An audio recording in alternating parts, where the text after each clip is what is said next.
This game is pretty basic as it is. Oh, but trust me, the sequel is much worse.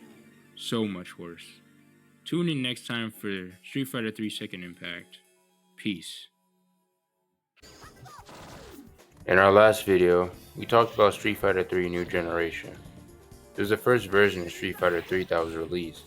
In a nutshell, Street Fighter 3 New Generation wasn't bad, but it wasn't remarkable either. It introduced new mechanics such as parrying, but the parrying wasn't that good, and the amount of characters was less than any other game. It was the first game to introduce a new boss other than M. Bison. However, Gil wasn't really interesting, and he wasn't really expanded upon. All you know about him is that he's some tall, weird guy who can instantly remove all his clothing, and was unfair as hell to take down. It took me 22 minutes to beat him. It was that bad. Go watch the first video if you want a full rundown.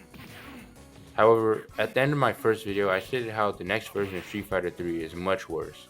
So much worse than New Generation actually. So, without further ado, let's begin.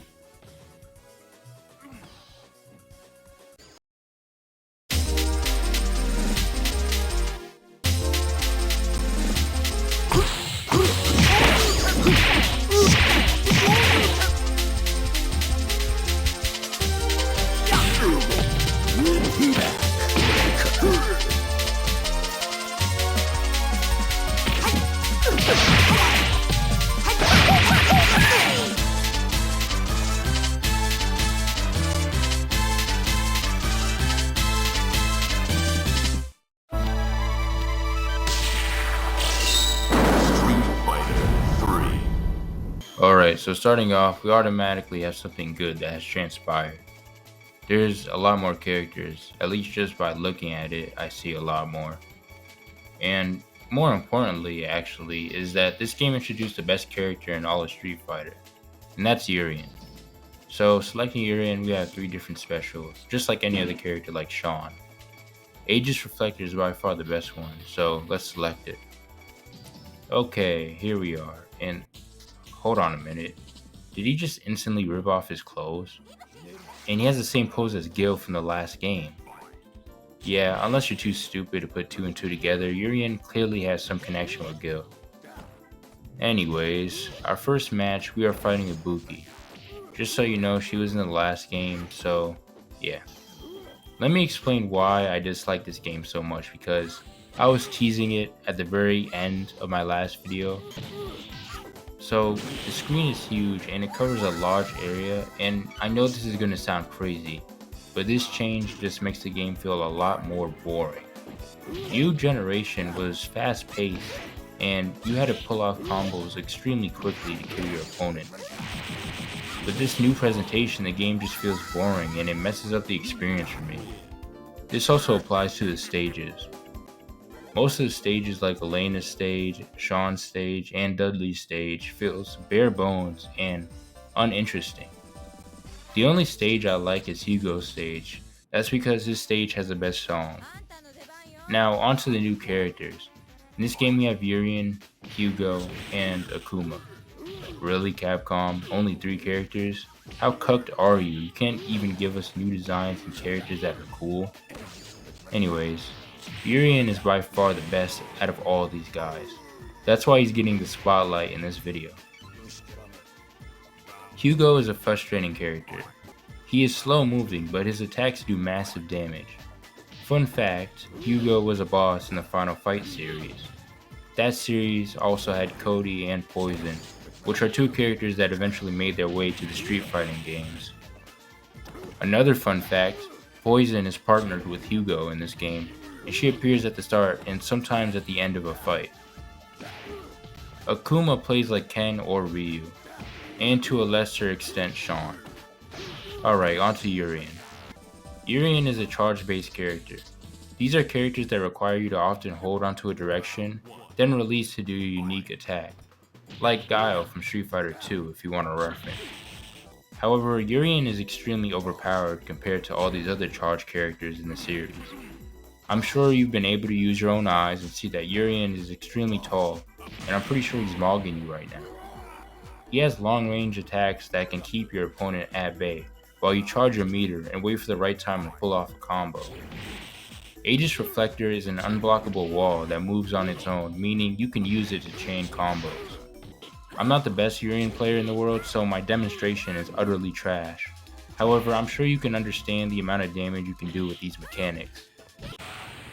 But despite that being a good element of the game, your enjoyment of doing anything is utterly ruined by the presentation of the game as a whole. With this game, I don't feel the soul or the drive to get better. To give some positives, this game has one good level theme. One. And that's the level theme of Hugo. And it introduced one of the most iconic characters to Street Fighter and to the fighting game community as a whole. So many YouTubers glaze Urien, for good reason. He's cool and he's fun to use, if you know how to use him, of course. But that's enough on Urien. We have a boss to get to and a secret to reveal. So without further ado, let's gain our strength, train hard, and ran through all our enemies.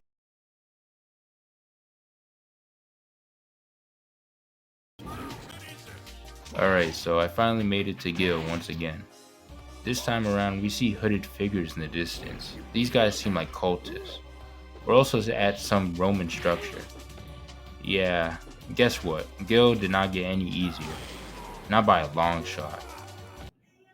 So yeah, I'm just gonna skip this. I'm actually probably gonna just post the entire playthrough on my channel if you guys really want to see that. So we beat him after 4 hours of trial and error, and we finally get to the thing that we've all been waiting for.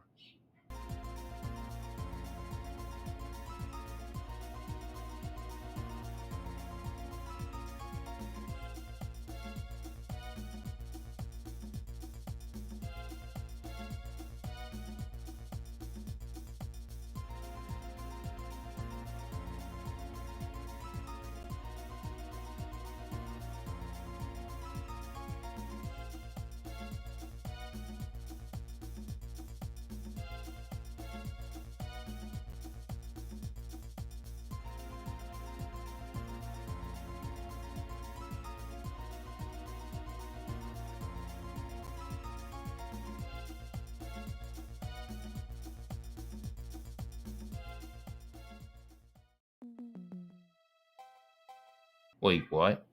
That told me nothing. Okay, so Urien fought women, children, and Ken, all to be the president of some secret organization that has its own military? You know, that's kind of based. But is Urien Gil's brother? I don't know, it didn't say so. I mean, they can't be. Urien is Mexican, and Gil is clearly white. What was I expecting? This game is bare bones, and this ending is bare bones. But not all hope is lost. You see, this middle entry may be more boring than a high school history lecture. What it did do, however, is pave the way for one of the best fighting games of all time. A true masterpiece, an art form, actually. Tune in next time for Street Fighter 3 Third Strike. Be good people as always, and peace.